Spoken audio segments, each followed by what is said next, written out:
আজকের ভিডিওতে আপনাদের দেখাবো মিডিয়া এসির গ্যাস লক কিভাবে করবেন। তাই চলুন কথা না বলে শুরু করা যাক।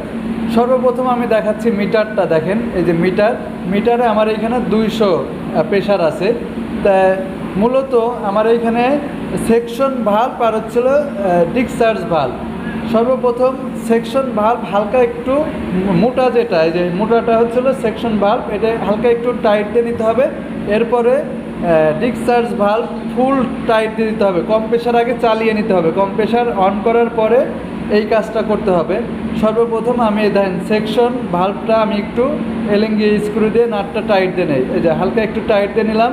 নেওয়ার পরে এখন ডিসচার্জ পাইপে আমি ফুল টাইট দিয়ে দেবো। ফুল টাইট দেওয়ার পরে তারপরে সেকশন ভাল্বটা আমি লক করে দেবো। লক করে দিলে দেওয়ার সাথে সাথে আমার কম্প্রেসার বন্ধ করে দিতে হবে। দেখেন এখানে কিন্তু মিটারে কিন্তু আপনার জিরো চলে আসছে, তার মানে বন্ধ করার সাথে সাথে জিরো চলে আসছে। এইভাবে আপনারা মূলত এই গ্যাস লক করতে হয়। তাই ভালো থাকবেন সবাই, সুস্থ থাকবেন। আজকের মতো এইখানেই বিদায় নিচ্ছি। আল্লাহ হাফেজ।